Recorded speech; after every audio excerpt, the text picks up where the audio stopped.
Shalom teman-teman semua. Hari ini kita akan belajar bersama dari Galatia 1 ayat 11 sampai 17. Ya, sebelum memulai kita akan berdoa terlebih dahulu. Kita menyerahkan supaya pelajaran yang kita terima hari ini, firman Tuhan itu menguatkan kita, meneguhkan kita. Kita berdoa. Dan kami bersyukur untuk hari ini, untuk kasih setiamu, dan kami akan belajar kebenaran firman-Mu. Kami memohon hikmat, penyertaan daripada Allah, sehingga firman Tuhan itu memberikan kekuatan dan kehidupan yang baru bagi kami. Terima kasih Allah, dalam nama Tuhan Yesus Kristus kami berdoa. Amin. Teman-teman, kita membuka di dalam Galatia 1 ayat 11 sampai 17. Saya akan membacakannya, sebab aku menegaskan kepadamu, saudara-saudaraku, bahwa Injil yang kuberitakan itu bukanlah Injil manusia.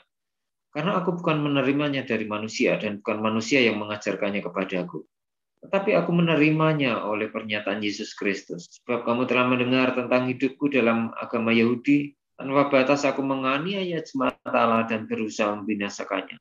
Di dalam agama Yahudi, aku jauh lebih maju dari banyak teman yang sebaya dengan aku di antara bangsaku, sebagai orang yang sangat rajin memelihara adat istiadat nenek moyangku. Tetapi waktu Ia yang telah memilih aku sejak kandungan ibuku dan memanggil aku oleh kasih karunia-Nya, berkenan menyatakan anaknya di dalam aku, supaya aku memberitakan Dia di antara bangsa-bangsa bukan Yahudi, maka sesaat pun aku tidak minta pertimbangan kepada manusia. Juga aku tidak pergi ke Yerusalem mendapatkan mereka yang telah menjadi rasul sebelum aku. Tetapi aku berangkat ke tanah Arab dan dari situ kembali ke Damsyik. Kata yang coba kita lihat di dalam ayat yang 11. Sebab aku menegaskan kepadamu, saudara-saudaraku. Kalau di dalam King James Version itu dikatakan aku menegaskan kepadamu. Ya, suatu pelukisan teknis dari frasa ini bisa dilihat di dalam 1 Korintus 12 ayat yang ketiga. Selanjutnya Rasul Paulus menyampaikan Injil yang kuberitakan itu bukanlah Injil manusia. Ini memiliki sebuah frase yang mengulangi penolakan kembar dari pasal 1 ayat 1. Paulus mengklaim bahwa pesannya tidak memiliki suatu asal-usul manusia. Jadi dia memberitakan Injil itu bukan apa yang dia dapat dari sekolah, kerabian di Yerusalem, bukan dari seseorang. Tetapi apa yang dia beritakan, Injil ini adalah Injil yang berasal dari Allah sendiri. Jadi Injil ini bertentangan dengan ajaran yang diterima Paulus sebagai mahasiswa kerabian di Yerusalem. Ini diajarkannya kepadanya oleh sebuah wahyu dari Yesus Kristus. Baik ketika dia bertemu dengan Yesus Kristus pada waktu dia berusaha untuk menganiaya jemaat sebelum dia menjadi rasul, dia menganiaya jemaat. Tetapi ketika dia bertemu dengan Yesus Kristus, dia menjadi pemberita Injil. Dia menerima pewahyuan itu ketika di Damaskus, ketika di Arabia. Dia menyatakan hal ini 3 kali dalam ayat 11 dan 12. Selanjutnya kata Injil. Dalam bentuk kata kerja itu diberitakan. Keduanya berasal dari istilah majmuk. Jadi Injil itu euangelion. Eu itu adalah baik. Angelion berarti berita atau pesan. Nah, Paulus menggunakan keduanya bersama-sama. Jadi berita baik atau kabar baik, euangelion. Nah, di ayat yang ke-12, pernyataan Yesus Kristus ini bisa jadi berupa subjektif genetif case, menekankan Yesus sebagai pelaku dari wahyu tersebut, yaitu kebalikan dari manusia, atau objektif genetif case, menekankan Yesus sebagai isi dari wahyu tersebut. Kita bandingkan di ayat yang ke-16. Kamu telah mendengar tentang hidupku dahulu dalam agama Yahudi. Tidaklah pasti bagaimana gereja-gereja mendengar. Pertama, itu merupakan pengetahuan umum. Yang kedua, Paulus menceritakan kepada mereka. Dan ketiga, guru-guru palsu telah menyinggung tindakannya di masa lalu. Yudaisme tampaknya mengacu pada kefarisian. Setelah penghancuran Yerusalem pada tahun 70 oleh Jenderal Romawi Titus, partai atau kelompok Farisi ini pindah ke kota Jamnia. Nah, unsur Saduki telah dihilangkan sepenuhnya dan Farisi dikembangkan menjadi Yudaisme kerabian modern. Paulus menyebut sesuatu dari hidupnya sebagai seorang Farisi yang bersemangat. Kalau kita lihat di dalam Filipi 3 ayat 4 sampai 6, di sana kita bisa memperhatikan bagaimana Paulus kemudian menyampaikan hal tersebut.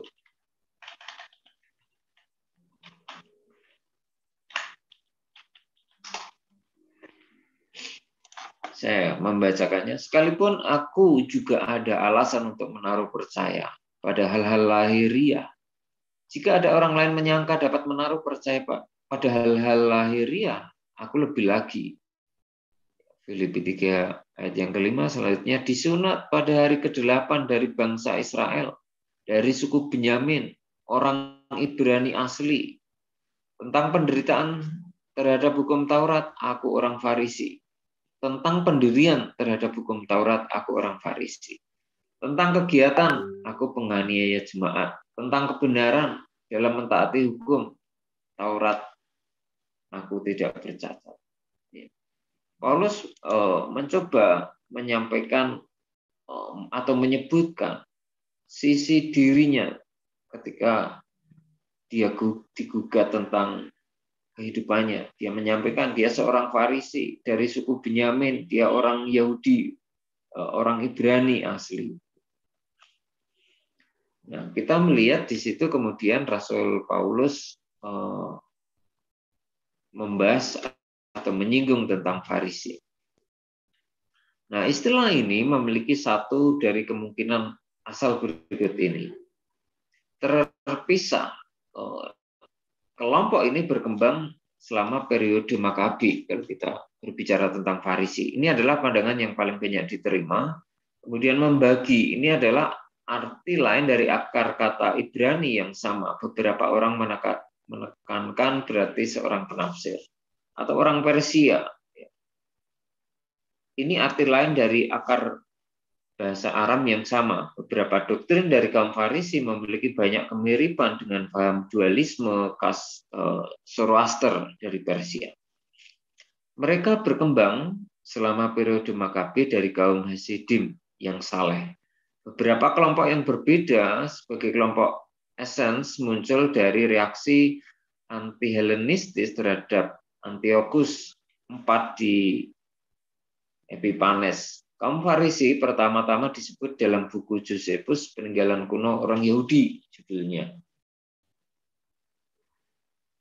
Doktrin utama mereka.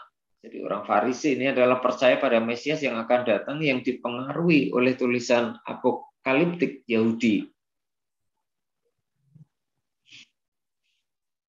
Selanjutnya mari kita melihat kembali tulisan Rasul Paulus. Bagaimana saya pernah menganiaya dengan tak terkira. Dia sampaikan tadi bagaimana saya menganiaya. Kata kerja imperfect tense ini digunakan dalam Kisah Rasul 9 ayat 4. Jadi menunjukkan apa yang dilakukan oleh Rasul Paulus merupakan aktivitas yang berulang-ulang yang dijelaskan dalam Kisah 8 ayat 1 sampai 3 ataupun di dalam pasal 22 ayat 20. Nah, ini adalah konteks umum yang sama yang di dalamnya Paulus membagikan kesaksian pribadinya.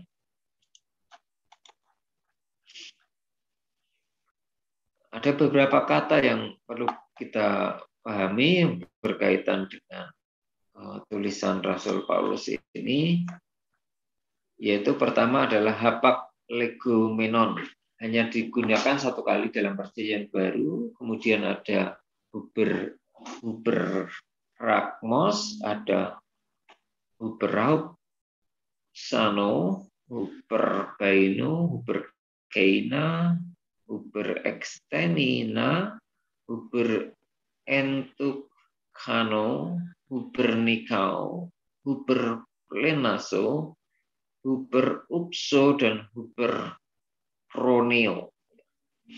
Di situ ada beberapa arti. Kata yang hanya digunakan dalam tulisan Paulus di situ tentang Huber iromai, meninggikan diri sendiri.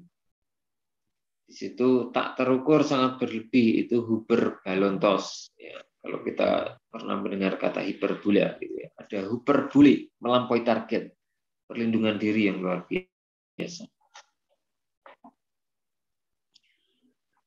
Ini adalah kata-kata yang berkaitan dengan sikap Paulus yang kemudian di situ dengan semua hal itu tidak membawa untuk meninggikan diri atau melakukan sesuatu yang melampaui batas. Selanjutnya hal yang umum yang berkaitan dengan jemaat Allah gitu ya. Di ayat yang ke-13 ini adalah eklesia. Ini bentuk jamak atau majmuk Yunani dari istilah keluar dari atau memanggil. Jadi eklesia. Ini digunakan dalam bahasa Yunani Koine untuk menggambarkan setiap jenis perkumpulan. Seperti suatu rapat kota. Nah, gereja memilih istilah ini karena digunakan dalam Septuaginta, yaitu terjemahan Yunani dari Perjanjian Lama yang ditulis pada tahun 250 sebelum Masehi untuk perpustakaan di Alexandria, Mesir. Istilah Yunani ini menerjemahkan istilah bahasa Ibrani kahal yang digunakan dalam frase perjanjian jemaat Israel, bilangan 20 ayat 4. Nah, para penulis PP menegaskan bahwa mereka adalah orang-orang yang secara ilahi dipanggil, yang adalah umat Allah pada zaman mereka. Mereka melihat tidak ada perbedaan radikal antara umat Allah PL dan diri mereka sendiri, umat Allah PB. Nah, kita harus menegaskan bahwa gereja Yesus Kristus adalah pewaris sejati Alkitab PL, bukan Yudaisme kerabian modern. Mari kita perhatikan bahwa Paulus menyebut gereja lokal di pasal 1 ayat 2 dan gereja universal di pasal 1 ayat 13. Jadi di sini gereja digunakan dalam 3 cara yang berbeda dalam PB. Gereja rumah.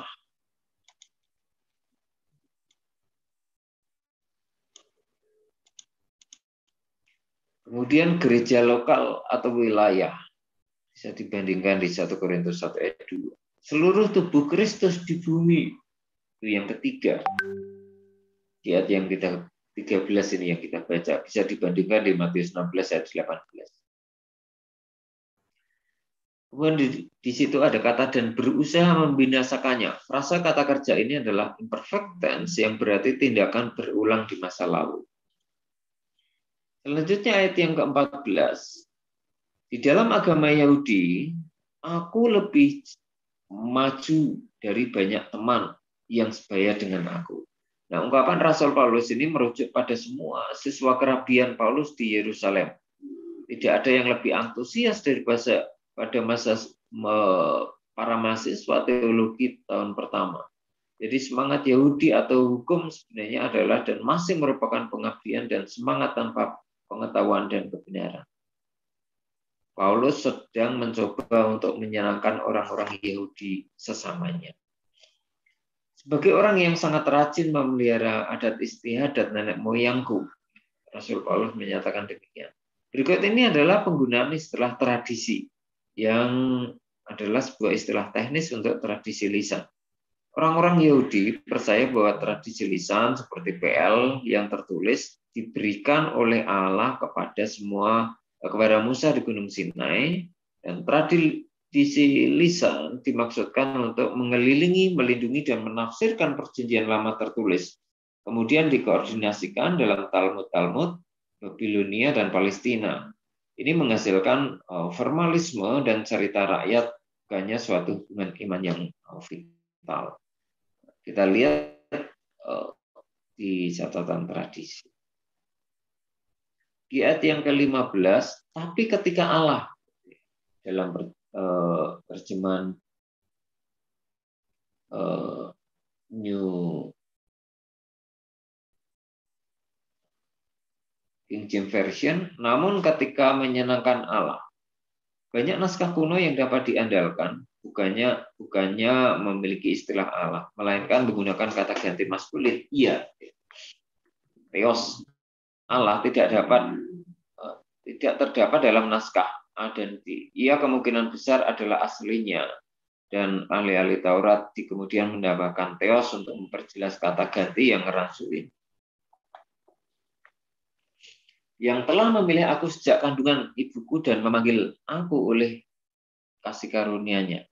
Di sini Paulus menyinggung panggilan dari beberapa nabi PL, khususnya Yeremia 1 ayat 4-5, atau hamba Yahweh, hamba Yahweh, Yesaya 49 ayat 1 dan ayat 5. Dia merasakan panggilan ilahi untuk pelayanan itu. Ini bisa dibandingkan di Roma 1 ayat 1. Ini adalah cara lain untuk menyatakan bahwa wewenang dan kerasulannya itu bukan berasal dari manusia. Konsep dipanggil oleh Allah ditekankan dalam kesaksian pribadi Paulus di dalam kisah 19 ayat 1-19, kemudian kisah 13 ayat 2, dan pasal 22 ayat 1-6, maupun pasal 26 ayat 9-18. Nah, beberapa bagian Alkitab yang kuat pada pemilihan dapat ditemukan dalam tulisan-tulisan Paulus. Sangat menarik bahwa konsep Paulus melalui kasih karunia-Nya tampak identik dengan Roh Kudus. Istilah ini adalah lazim dalam tulisan-tulisan Paulus. Nah, kasih karunia mencerminkan karakter Allah yang tidak berubah, dan Roh membuat kontra antara Allah yang kudus dan manusia yang berdosa ini. Bisa dibandingkan di dalam Yohanes 6, kalau kita membaca kemudian di dalam Yohanes 6 ayat 44 dan 45, di sana dikatakan, tidak ada seorang pun yang datang kepadaku jikalau ia tidak ditarik oleh Bapa yang mengutus aku, dan ia akan kubangkitkan pada akhir zaman. Ada tertulis dalam kitab nabi-nabi, dan mereka semua akan diajar oleh Allah, dan setiap orang yang telah mendengar dan menerima pengajaran dari Bapa datang kepadaku. Itu yang disampaikan oleh Rasul Paulus berkaitan dengan pelayanannya, berkaitan dengan panggilannya.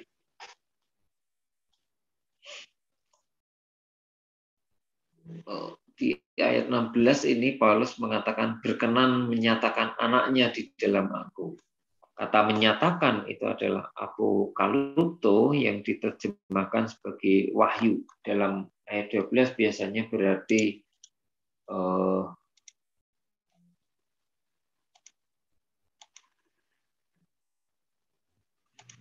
kalau kemudian kita perhatikan di sini apa yang disampaikan oleh Rasul Paulus ini, yang tidak menyatakan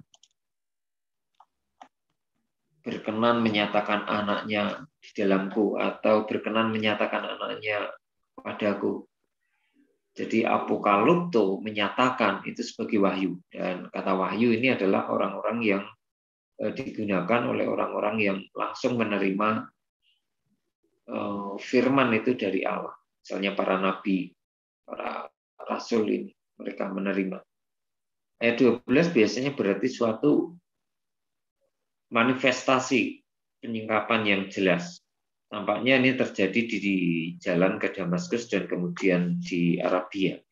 Nah, frasa di dalam aku telah banyak diperdebatkan.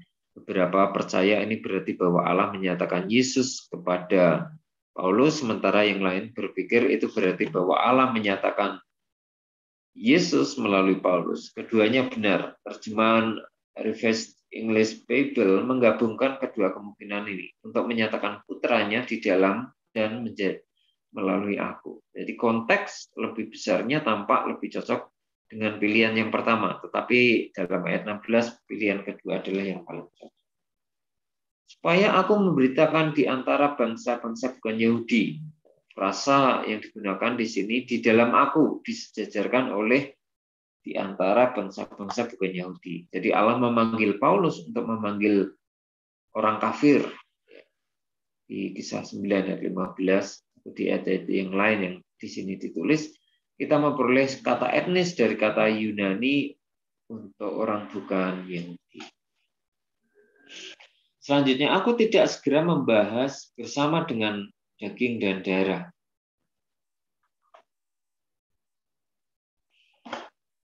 Ini adalah berkaitan dengan pembahasan kita tentang sak nantinya. Ini menunjukkan pada waktu belajar Paulus di Arabia.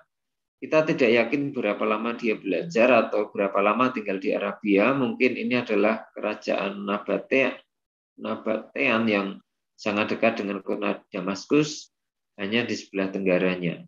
2 Korintus 11 ayat 32.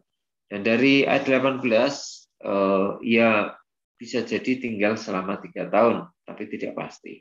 Nah, tujuan dasar Paulus untuk menyebutkan hal ini dihilangkan dalam kisah Rasul adalah untuk menunjukkan bahwa ia tidak menerima Injilnya dari para rasul di Yerusalem.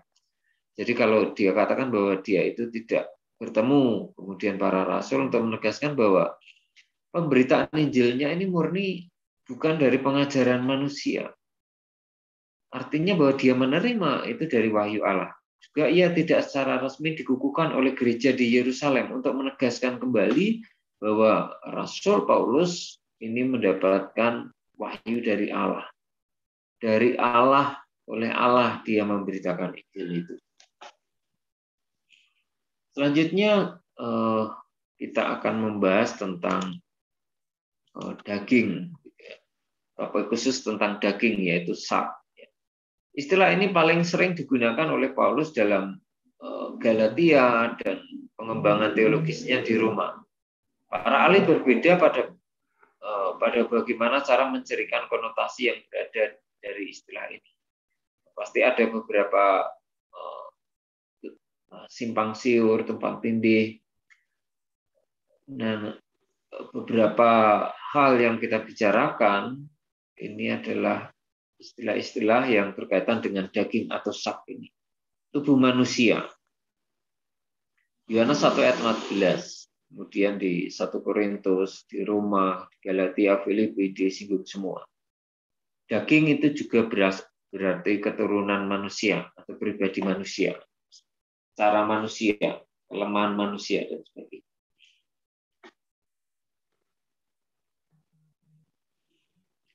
Di ayat yang ke-17, mereka telah menjadi rasul sebelum aku. Paulus di sini dengan jelas mengakui kepemimpinan 12 rasul asli ini, tapi juga menegaskan kesetaraan dengan mereka. Ini adalah ayat 1 sampai 17 yang kita pelajari pada saat ini berkaitan dengan pernyataan Rasul Paulus tentang panggilannya sebagai rasul yang kita bahas, di mana Paulus menegaskan bahwa dia melayani Allah, memberitakan Injil itu murni berasal dari Allah, bukan dari pengajaran dari manusia atau dari orang-orang, tetapi dia menerima pengajaran itu adalah dari Allah semata. Dia menyaksikan bagaimana dia seorang Ibrani, dia seorang Farisi yang dulunya adalah penganiaya jemaat, tetapi kemudian dia bertemu dengan Kristus dan mengalami pertobatan, dan yang kemudian dia beritakan adalah Injil Kristus.